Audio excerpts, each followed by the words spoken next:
Ibu-ibu, isteri-isteri semua pun kena study diri masing-masing. Banyak kerja nak buat ni. Tulislah kat nota tu. Ya, ustazah suruh study diri sendiri. Tulis kat nota tu. Ya, kita kena study diri masing-masing. Kenapa? Sebenarnya diri kita reflection kepada tanggungjawab kita, kehidupan kita. Setiap orang ni lain-lain ya. Okey, ustazah contohnya, ustazah reflect pada diri ustazah. Ustazah nak kelima. Ustazah ada sifat yang arwah abah dulu cakap, anak dia yang kelima ni budak manja. Okey, so kita pun reflect. Macam mana kita nak anak-anak kita, tanggungjawab kita dengan sifat kita. Ada sifat manja. Sifat manja ni hati-hati. Kadang-kadang dia melemahkan. Ya, melemahkan. Sebab apa? Tak independen. Tapi kita kena kontra. Maknanya apa dia? Oh, Allah nak suruh aku ni. Tengok. Manja ni ada waktu sesuai. Ada waktu okey. Tapi jangan sampai melemahkan hati. Kena cekal. Anak-anak macam mana? Kan? Anak-anak kita pun mesti ada lah yang dapat macam perangai kita kan. Manja-manja kan anak kita. Okay, macam mana nak treat anak-anak ni? Dia mesti banyak yang reflect daripada diri kita sendiri juga. So, study tentang diri kita. Kita mungkin seorang yang panas baran. Ataupun terlalu emosi, terlalu sensitif. Ada tak orang yang macam tu kat sini? Yang dia memang sensitif sangat, emosi sangat. Angkat tangan. Langsung tak ada. Bagus orang Melaka. Maknanya ni semua rasional lah ni. Ni kena tanya kat suami masing-masing ni. Itu bapa emosi tu ustazah dia kata. So kita kena tahu. Sikit dia ustazah bagi rahsia orang emosi nak kawal diri susah. Memang ada kesukaran bila kita ni orang yang sangat sensitif Kadang-kadang dah terbina daripada kecil kan. Orang sensitif. Dia contoh kalau siapa tengok cerita Mat Kilau menangis daripada awal sampai akhir. Itu emosi lah tu. Ya, Stantu pun menangis, emosi, lebih-lebih. Cara dia macam ni tuan-puan. Nabi SAW pernah cakap dalam sebuah hadis. Masa tu anak Nabi meninggal dunia, nama Ibrahim, baby kecil meninggal. Sedangkan Nabi pun nak anak dengan yang lain kan selain daripada Sayyidatuna Khadijah, tapi tak ada, Allah tak bagi kecuali yang itulah dapat Ibrahim.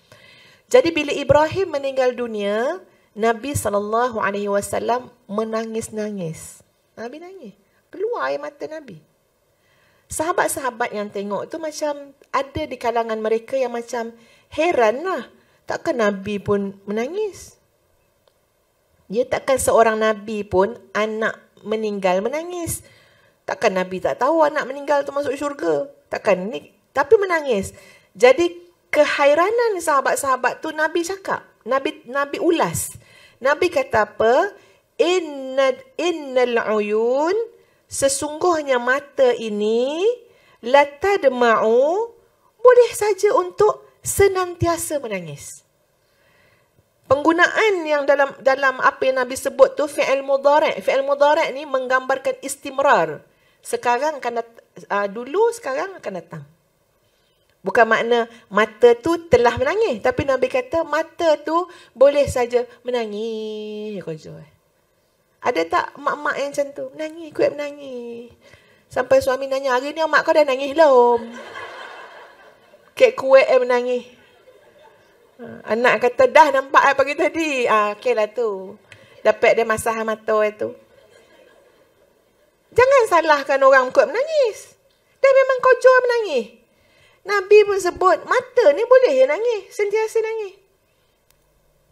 Hati boleh bersedih, Nabi kata. Hati boleh bersedih. Sedih nak buat macam mana? Kita jangan nafikan emosi orang kan. Kita nak nolong orang, jangan nafikan emosi orang. Kenapa ni kak sedih? Apa nak sedih kan? Terperanjat acik tu. Dia nanya. Kita kata sedih kena marah pula. Jangan macam tu, kita nak tolong orang, jangan nafi emosi dia. Apa dia buat kak sedih? Okey kak, saya faham. Saya cuba untuk faham. Nabi pun kata, mata boleh jadi menangis, hati boleh jadi sedih, tetapi, tapi dia tu. Ni orang emosi-emosi tidak keluar daripada perkataannya kecuali yang Allah redha. Lisan. Emosi ni nak ikat supaya tak terbabas. Ikat apa? Lidah. Masalah kita, apa masalah kita? Emosi kita semua keluar di lidah kita. Habis. Ya, habis ya Allah. Bila kita marah, coran saya. Ceraikan saya. Marah kan? Marah. Ini perkataan ni dia dah keluar. Kita boleh sedih, kita boleh nangis, kita boleh rasa ni. Tapi Nabi kata apa? Tidak keluar di lidahnya kecuali apa yang Allah redha. Anak meninggal, anak sakit, menangis, sedih, itu memang. Tapi tak sampai cakap, kenapa kau ambil anak aku ya Allah? Tak sampai cakap macam tu. Tak sampai mempertikai takdir. Dan Nabi kata apa? Inna la mahzunun. Sesungguhnya kami dengan kehilangan anak ini amat bersedih. Tapi batas kawalan emosi yang paling penting apa dia? Jaga lidah. Jangan keluar perkataan yang Allah tidak suka. Saya percaya kita semua tahu kan? Kita boleh timbang mana yang Allah suka, mana Allah tak suka. Kita marah dengan anak. Kita cakap, kita sumpah seranah anak. Allah suka tak? Kita tahu Allah tak suka. Itu batas kita kena jaga. Lidah. Masya Allah, lidah ni kena jaga. Kita sakit hati, kita terluka, apa lagi? Kita macam-macam. Lidah dah kena jaga. Dan lidah ni dalam banyak bentuk ya sekarang, sahabat-sahabat. Bukan lidah je, yang WhatsApp tu pun sama. Itu lidah yang panjang dah sampai jadi apa? Jadi tulisan. Maknanya kita kan, kalau kita tulis-tulis tu, kita nampak macam lidah kita tulis. Dia takut sikit kita, panjang lah lidah dia, macam tu. Kena imagine macam tu. Kalau tak sedap, dia menulis. Ya, dibangang orang tu lah, dia apa. Biar nampak macam, ini lidah. Lidah yang tak dijaga, panjang sampai ke jari dah. Menaik-naik. Yang merosakkan. Itu kita kena jaga. Tolong sahabat-sahabat, ibu-ibu, para isteri, kawalan diri kita ni sangat penting untuk menjayakan misi kita untuk mendidik anak-anak dan keluarga sakinah, mawaddah, warahmah. Keluarga sakinah, mawaddah, warahmah ni adalah al-jannatul ajilah, syurga yang Allah segerakan. Cabaran berbeza-beza, tapi kita fight dengan cabaran tu. Biiznillah. La hawla wa la quwata illa billah. Kita tak nak sebarang bentuk cabaran pada keluarga kita, pada anak-anak kita, menghilangkan sakinah, mawaddah, warahmah. Itu kena kuat Dia punya apa? Kena firm betul-betul tu. Kita punya prinsip, keputusan, pilihan kita. Cabaran boleh datang macam-macam, tapi saya tidak mahu kehilangan sakinah, mawaddah, warahmah. Sebab itu adalah al-jannatul ajilah, syurga yang Allah segerakan.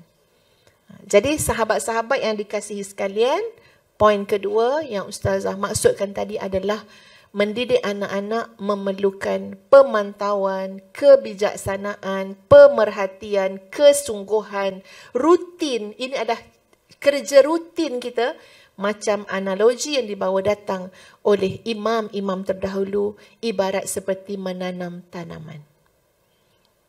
Ya, yang ketiga, anggap menguruskan keluarga, rumah tangga, anak-anak adalah terapi yang membantu kita untuk gembira, ceria, cemerlang, bahagia. Ini mindset dan keyakinan kita.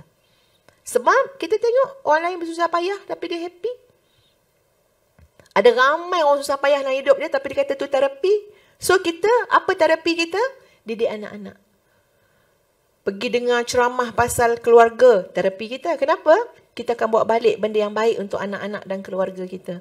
So, berbeza dengan orang yang melihat semata-mata semua ini sebagai beban, selalu jadi isu yang menyebabkan pergaduhan dengan suami. Sebab dia terasa beban kan? Jadi terasa macam dia seorang yang kena buat. Tapi kalau terapi, kita tak naklah share-share dengan orang. Tak apalah, terapi untuk saya bang. Biar saya buat. Kan lain dia tu.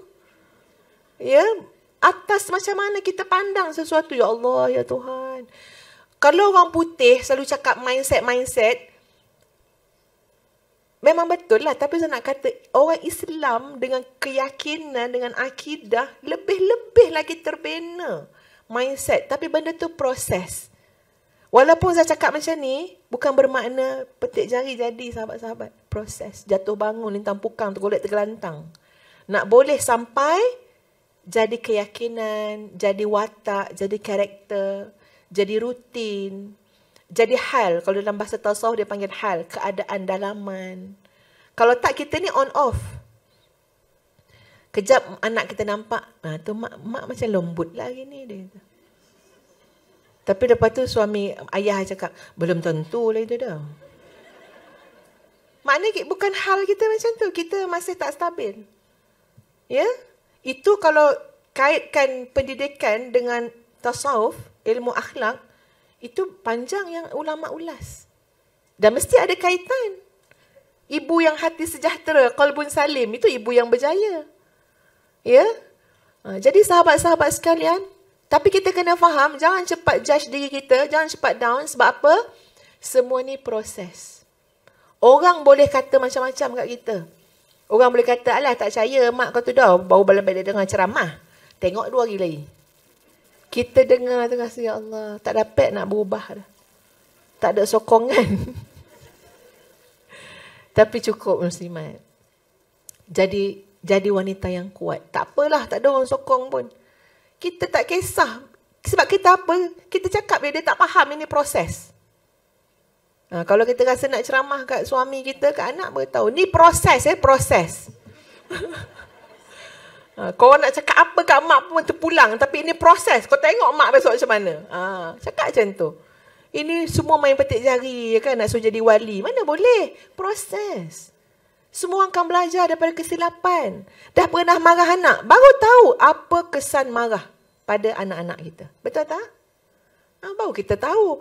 Ustaz-ustazah cakap tak percaya.